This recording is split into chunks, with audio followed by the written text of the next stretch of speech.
Hello, and welcome to this episode of the Reset Podcast. I'm your host, Laura Munoz, CEO of the experience agency, The Flash. Each episode, I bring on an interesting leader from business, marketing, entrepreneurship, or anyone I've met in my unique travels. And it's always a fantastic conversation, especially now when we're in the midst of the coronavirus where everyone's at home. It's really important to talk to impactful business leaders about how they're navigating this very unusual time. And so I'm so excited to have Yolanda Lam, who's the global head of agency and ads partners at Pinterest. And we're going to talk about what she's doing, how she's navigating working from home, and how Pinterest is adapting in this brave new world. It's going to be a great conversation. Take a listen. Hey, Yolanda. Hi, Laura. How's it going? It's good. Thanks for having me. I'm really excited for this conversation. Likewise. So even though we might be stuck in our respective homes, or me in my tall tin can in an apartment building in Manhattan, the podcast stays the same. And so the first question is always the same. So Yolanda, what was your first job? My first job, I think, I'm going to start with my official first job. I think as a youngster, we've all had different types of jobs in high school and even during college. I think probably best to start with where I went to college and kind of what led me to where I am today, probably in my career. So I graduated from Boston College in 1996. So I'm dating myself a little bit. A little. A little bit, but it was a very specific time during our sort of business and industry. It was the beginning of the internet boom, if you recall. Mm-hmm. During my college years, it was still very much analog. So I didn't really have emails. We were still, writing cover letters and resumes. So if I look back into sort of my first job, it was writing a lot of cover letters and resumes. I had chosen the field of advertising. I got a degree in marketing at BC. And I also interned at a really prestigious agency during my senior year in Boston at Hill Holiday. Mm-hmm. So, I knew that was sort of the path I was going in. I didn't really know what I was kind of getting into, but I was really interested in the subject and the topic, obviously, because I majored in it. But I also grew up in the New York City area. So I knew I really had to go home. I wanted to go home and really wanted to work on Madison Avenue, which is sort of my goal throughout college. So after sending probably over like 20 cover letters and resumes to all these top agencies at the time, you name it, Ogilvy, Y&R, BBDO, Leo Lintas, all of them, literally all of them. DDB Needham reached back out to me for an entry-level position interview, and I ended up receiving an offer. So, by June of 1996, I was in my dream job on Madison Avenue. Wow. Okay, so like, classic overachiever, because I don't think anyone in 130 episodes of our podcast has been like, so I actually studied this, and then I looked for this job, and then I got this job, and I was on Madison Avenue by college. So I got really lucky. Really, I didn't know that at the time, but I mean, looking back now, that many years later, it just set me off on the right path, I really think. And so what did you learn in that very first job? Because it sounds like you're like, wait a minute, I just skipped the whole steps of like getting to my first job, my dream job, fresh out of college. Right. I mean, I really didn't know what I was expecting when I walked in there, but it was really, this like amazing office building right on Madison, right across the street from Saks Fifth Avenue. Didn't have any money to buy anything in that department store, but it was just like a great environment. So I was, my title at the time was account coordinator, account executive. I was there for about 2 years. I worked in a really unique account as well. It was an account that actually encompassed all areas of the agency. So typically when you enter an agency role, you're either in the media department, account department, creative department. But my account specifically had a leader that wanted to kind of combine and integrate all these functions. I didn't know that at the time that was a unique setup, but because of that, I think I was able to learn really quickly, what it meant to traffic artwork, or do an insertion order, fax these insertion orders to clients, and taking calls from our clients, and writing business memos and things like that. But I really just did it all in the beginning, working on an account like that. And, going back to the internet boom, it was also the first time that this count and agency had internet access. So my boss came to me and he was like, we have 2 dial-up internet accounts available for this account team. He asked the team who wanted the responsibility of managing emails. Nobody did. Nobody wanted it. And I'm like, I'll do it. Awesome. You're like, what's this email thing? Exactly. I mean, again, I'm dating myself tremendously, but I'm like, I want to do emails. So because of that, I really got enamored by the internet. I got dial-up at home. I got my first AOL account at home because of that. I got very comfortable on the web because it was part of my job. And, wouldn't you know it, the next job that sort of led me to the next step, I found online. I literally found it on the internet, like the next job. It was at a digital pure play agency down in Soho. And it was the greatest transition because not that I didn't enjoy or had a really good experience at DDB, but I also realized that they were moving a lot slower on sort of the digital and internet path. And maybe they just weren't ready to do more. And there were just smaller agencies and smaller groups that were just more on sort of that pioneering path that I was more excited about. That's awesome. The idea of thinking about like what the world was like back when there was dial-up, and so many young people like, what do you mean dial-up? Like, I have to teach my teenagers what that was. I think we just saw You've Got Mail. Do you remember that movie? Of course. Oh yeah. So I told my 13-year-old daughter, and she was like, "What does that sound? What is she doing?" It's dial-up internet. It's like, y'all don't know the struggle of waiting that little dude running across so that until he gets to the end on the AOL screen. Oh, it's awesome. And so, like, it's interesting because I think it's fascinating to hear when, you're at that kind of weird intersection where you're at the end of where analog sort of wraps up, and then right as the internet starts to take off. Yep. And the jobs that you can have and the opportunities that you have at that really interesting crossroads must have been fascinating for you. Yeah, I mean, I don't think I realized at the time how much disruption the internet was really going to take place for an industry and field like advertising. And I think, timing is everything. I left school right around this sort of pivotal moment, but then also decided to leave DDB to go to work at this like tiny agency of 20-something-year-olds. Like our founder at the time, I think was 28. He was a lot older in my mind when he really wasn't. And we just we're all in the Soho loft, like maybe 30, 40 of us. And, the company name at the time was called iTraffic. So the concept of driving traffic for clients as a goal or a need in the marketplace was really, really starting to emerge. And I was just really, really excited to work with a lot of young people who had a very similar passion about the internet as I did. Really still kind of in the field of advertising, but sort of outside of the traditional advertising world.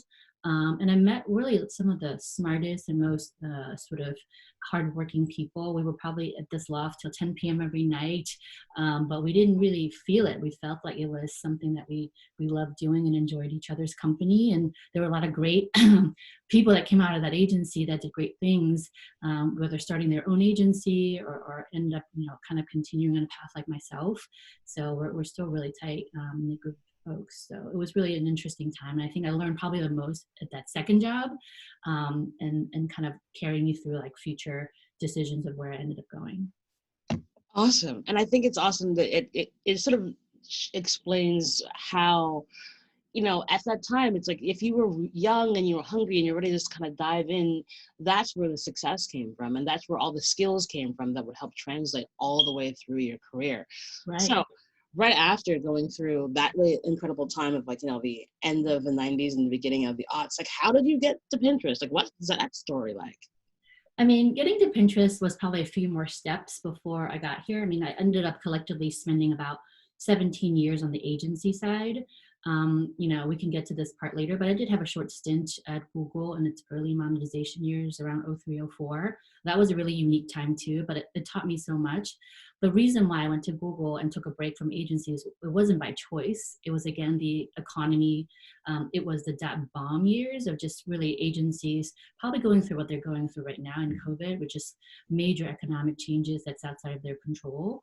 And agencies weren't hiring for digital experts at the time. Experts meaning someone who had maybe a handful of years, because the digital industry was just starting out.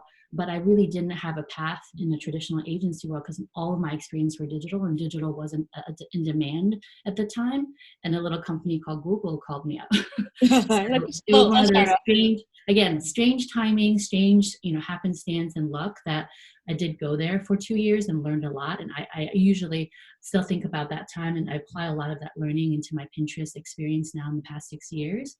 But yeah, I took that little sort of hiatus from agencies at Google, but I really missed working at agencies. The reason I left Google was because I don't think I was done learning from agencies and working at agencies with my peers. So that was sort of kind of how I came to Pinterest. Really about 6 years ago. For the second time, I was ready to leave the agency world. Now this time by choice. I definitely felt like I had done all that I wanted and needed to do at the agency side and wanted a new challenge. I was also turning 40. Maybe it was a midlife crisis. But I was ready to kind of think through what might be the next step for me. And, Pinterest was always a platform that I was interested in, passionate about from a product perspective. So I thought there was a lot of, sort of synergies there. But yeah, I mean, that's kind of how I came to be. Lots of different agency experiences, pretty much from that Soho loft till I left to come to Pinterest. But they were increasingly become larger agencies that I was involved in. So by the time I left Publicis, and that's a really obviously a big scale holding company. And I really just saw the inner workings of all parts of that job and role, and understood it really deeply, and sort of became an expert in understanding agencies and what their needs are. And really taking that learning and bringing it to Pinterest was really something that I thought could be additive and valuable to this company. So cool. Also, can you pick some lottery numbers, because it seems like you've got the best luck ever. It's like, I'll just happen to stroll into Google right at the early time, and then now on to Pinterest. That's right. Yeah. So, now that you've been at Pinterest, I think, it's been an interesting few years because, I just love Pinterest because I'm always pinning stuff because I'm all about home decor, but yeah. I feel like that's all I care about. Like right now in the middle of this insane pandemic, I keep longing for a giant apartment in a huge loft as opposed to a smaller studio. Yeah. But it's evolved to be so much more. So what would you say is the kind of core thing that you do today in helping agencies and partnerships understand how to utilize a Pinterest the best? Yeah, I mean, I think, from the earliest days of my role here at Pinterest, it was always very simple. It was really just trying to get agencies to understand what the value of this platform can do for their clients and really advertisers. And the evangelism and the education has really been the core of what my team does. And obviously, ultimately, we are part of the sales organization. So just making that connection of sort of the why and why this is important.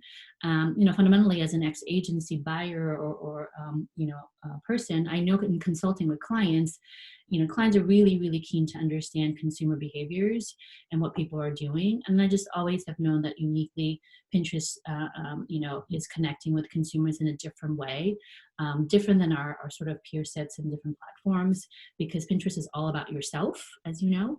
It's about kind of your inspiration and aspirations of what you want to do in the future. And really the role of Pinterest is to inspire. People really want to get to planning their future again. Consumers really understand the value prop, even if advertisers and agencies don't. So I always had that grounding that, we can continue to grow our user base, which we have. I think that education is what's been the missing link, and that's what we continue to focus our energies around. It's so key right now, because I think that's the thing. It's what platforms are going to evolve even more as we begin to rise out of this unusual set of circumstances. What are some of the things that you all are seeing in some of the trends in terms of behavior? Because yes, I'm obviously looking at home decor, but I'm sure there's much more that's happening on the platform. Yeah. I mean, for Pinterest, I think, one of the things that I think stands out right now as I talk to our agency clients is that, advertisers and people are looking for really reliable information. And that's, harder to come by these days on the open web and other places. So, coming to Pinterest because we limit search results around sort of the virus issues, just like kind of gives people that confidence that this is a place where they want to spend their time. And because people are coming here for inspiration more than ever, we've really just seen some all-time high usages around the world recently, which speaks a lot about the platform, about what people come here for. Generally, I think the consumer trends we're seeing are things that you and I are both doing, right? You love home decor, so you're dreaming about your loft apartment. I love cooking, so I'm trying new recipes like all the time. So I can't stop cooking. If you're on my social feeds, you'll see that I've been just nonstop baking and cooking because that's my self-care and passion. And I see a lot of my friends doing very similar things. So whether it be bread baking trend, like this is an interesting one. Now that people know people are doing a lot of baking and bread, like we probably saw that trend coming well before y'all saw that, because we see these recipes being saved and sort of tried. So I think that's an interesting thing to think about, how we as a platform just can be somewhat predictive in some cases in terms of trends. So I think it's super fascinating. Yeah, I think everyone is baking bread except for me. It's like I don't have the patience, but I am baking a lot, and cookies and brownies, I am all over that. Exactly. But it's interesting because I think also part of the reason why I'm going back to Pinterest much more than I have in the past is that it's an awesome escape, and I think that there is something about empathy and humanity where you can feel good on a platform online, and that's something that I definitely see and everything I've been reading and everything I'm observing myself is happening through Pinterest. Mm-hmm. Yeah, I mean, I definitely hear, people talk about Pinterest as more of a place of optimism now, because we really need it more than ever. So, we're happy to deliver that. I think, the content on the platform is just so inspiring for people that really just want to escape, to your point, of the everyday. We don't want to watch CNN all day. We don't want to hear the bad news. And it's all about yourself. So whether you like baking or not, or you want to understand how to, try different self-care regimens, like we're here to support that. Another trend we've been seeing a lot of, and I am a parent of older kids, so I don't have as much of a issue about keeping them entertained. I have teenagers, but parents with younger children are really looking for ideas about how to entertain their kids, how to homeschool their kids, how to do projects with them. That's always been a place where people come to, but now more than ever, because they're all trapped at home together. Yes, everyone's trapped at home. I think looking back on where you've been sort of at the dawn of the internet, and to be now here at one of the most fascinating startups and social platforms in our industry, what would you tell 21-year-old Yolanda? When I got my dream job. Exactly. I mean, in my, I think mid-20s, let's say, I think, I really learned early on the importance of really leading with purpose and empathy, and, just like the power of developing strong relationships built on trust and integrity was something that I really honed in on. I'm naturally, if you can't tell already, more of an optimistic person, a bit of an extrovert. So I really didn't have a hard time building a strong network of people that I surrounded myself with professionally to help guide me through big professional decisions or personal decisions. So, I think I got lucky in many ways, not just landing at the right jobs, but surrounding myself with really smart and thoughtful people. But I think if I had to give myself some advice, even back then, was to be even more, prescriptive about how to build that network. I think earlier, I think for me, it happened organically. And I often get asked this question by young people who are maybe more of an introvert, who don't know their voice or don't understand when to reach out for support. Think about how to leverage that. This is like, when I did this, it was well before social media and LinkedIn and all those sort of resources that's available to you now. But I do think that, being a young professional, thinking through who in your network can support and help you make greater professional decisions down the road. And I have, obviously friendships and relationships going 20 plus years back with people that I know at an early age that I can trust, and I can really rely on them for advice. So I feel like that is one of those aspects that people don't think about often as a young person, and just really just kind of think about how to expand that network as you grow. Awesome. And it's so important. I mean, I feel like I say this like almost every day to every young person who reaches out to me. Like, you've just got to connect with people. Like power of connection is now more than ever.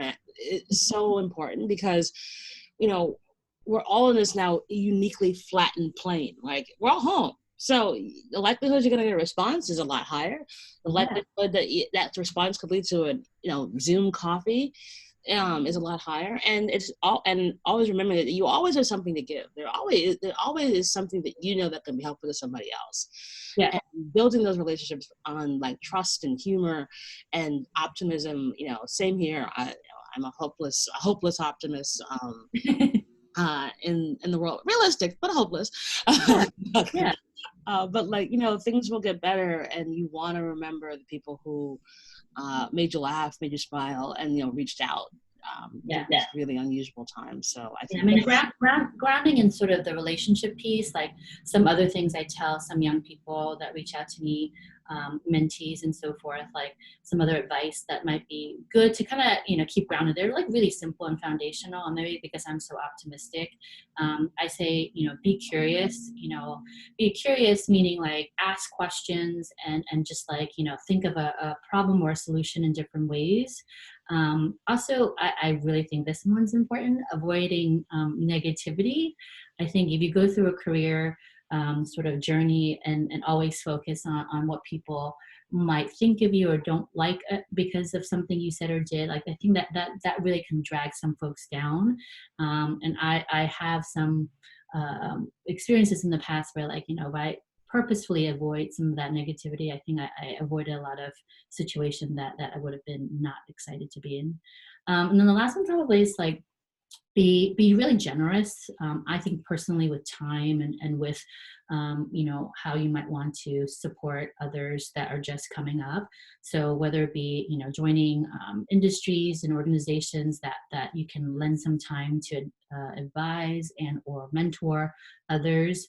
LinkedIn is an amazing resource. Whenever people reach out, I often reply, only because I feel like that kind of generosity will be reciprocated in different ways, and I've seen that happen in my tenure in the industry. So those are good tenets to kind of live by, and I think you can run along the way. Oh, absolutely. I always follow a simple rule: be nice to people. Just be nice. Yes. It is not that difficult. Really, it's not. You think that, right?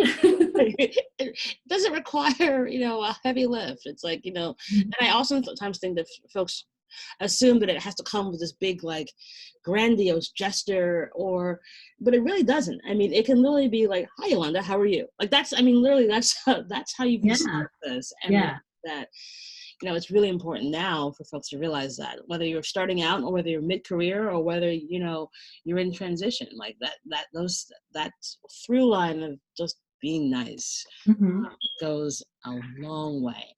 Totally. And then speaking about being nice, how about being nice to yourself? Oh, what are you doing for your self-care? Because it sounds like you're part homeschooling as well as having a serious job at Pinterest. How are you surviving?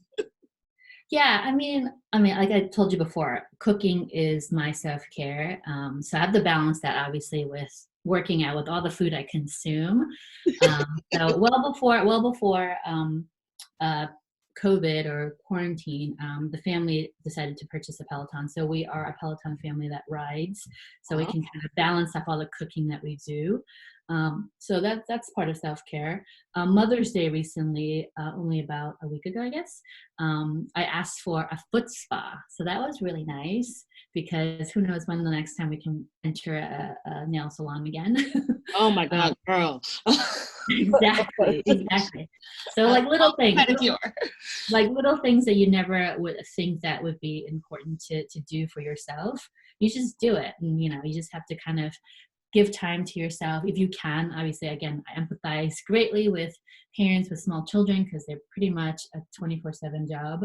But, just a walk around the block, just, something easy, just to make yourself feel whole again, it's important. Put breaks during the day. That's another big one. I think people have learned that like Zoom fatigue is a real thing, and that people need to have breaks during the day, going outside for a few minutes. The weather's getting nicer. So, those are, all the things that I think I've taken from learning from others and doing it myself, and just to be sane during this time. It's so hard. Yeah, you're like the 50th person I know who's bought a Peloton, and I'm like, Oh yeah. should I just do it? It's like it could fit in here because they have like the little like It's thing very you can small. show it in your house, and I'm like, Yeah. so it could fit in this corner. Uh-huh. Like, yeah, I mean, I'm on the fence about But it. like, there's no excuse. Like it's, Right, what it's it's one thing there. to buy something and you have to commute and go to work and you don't have time and you're just like, oh, it's gonna be a clothes hanger. But you're literally home all day. Like there's no reason not to get on that bike. So it's like a purpose it gives you to kind of just unwind. If you enjoy spinning, not everyone enjoys spinning, which I totally get. But it's something that I like to do. Oh yeah, no, I was a total spin nutcase 3 times a week. Oh wow. You So, should get one. yeah, I mean, I'm on the fence. I mean, the gym in my building closed, bastards. So, like, Exactly. we'll see. I'm gonna give it to June 1st and see how I feel about it. But it is very, very tempting. Yeah. So, it's such delight to talk with you. One thing I'm asking, I guess, especially during this time of COVID madness, is if they have a give and or an ask to the audience. So, Yolanda, do you have a give and or an ask for the audience? That's an interesting one. Can you give me some examples of what others have said? Sure. Because I So, feel I some could go in many directions. you can go in any direction you feel like. So, some folks have said, my give would be like, make sure that you give yourself grace Got during it. this time, or an ask would like, oh, if you're looking for resources, here's a couple of links that I know of. Or give, my advice would be like sleep 8 hours a day. Like it can totally, Okay. it can be as serious as you want or as light and fluffy as you want. Yep. Yep.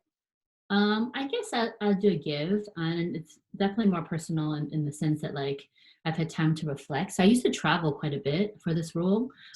So I think again, maybe our theme today, our conversation, optimism. As hard or as unconventional our days have become, I definitely do think really think of the positive of kind of what you've gained during this difficult time. For me, it's sort of this time with my family, which I'm looking back like there's never going to be another time that I'm going to spend as much time with my family the way that I do. Like literally the last time I think I was home for this long was not by choice, but it was a maternity leave, right? Like I had babies and I had to be home for 3-4 months or whatever it is.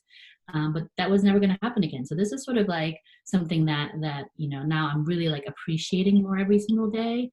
So find your sort of positive of like, what is this time afforded you to do, whether it be appreciate your family time, appreciate learning a skill because you have time that you've never had before, whatever that might be. I think will make you feel and embrace this time a bit more than most people have been. Awesome. That's fantastic. Oh, that's wonderful. And actually, I have to ask a Pinterest question. What is your favorite board on Pinterest? My favorite what? What board on Pinterest is your kind of fave? I don't think I'm loyal to any one board. I mean, I love a lot of creators. One I like because I love a lot of Asian food. It's called The Walks of Life. It's someone that creates a lot of Asian inspired dishes, and it's a lot of old school Asian Chinese dishes that only like my grandmother would make. That like she's adapted to make it easier for most to learn and do. But I follow a lot of food bloggers and creators on the platform, and I save a lot of recipes. So that's kind of my specialty. Awesome. That's fantastic. Like I said, I'm gonna start following because it's like I said, home decor and food, and also travel. Yeah. Because like I too have not been home this long in about 7 years. I'm like, what? Right? it's it's so weird. I'm like, this is what New York looks I like. know. I'm supposed to be in like Cannes right now. I Uh, know. don't even get me started. But you know, we think of the optimism around like all the things that you're able to do and the creativity that you can put together and the bread making you can do. So, Yep. Yolanda, it's been such a delight to have you on the show. Thank you so very much. Thank you so much for having me, Laura. So fun. Awesome. And so we'll put the information in the show notes to go on Pinterest, check out what they're doing, and trust me, it actually is something so good to relax and chill on and find Yeah. really interesting and surprising little pieces of like home decor and obviously bread baking. Um, and that is our show.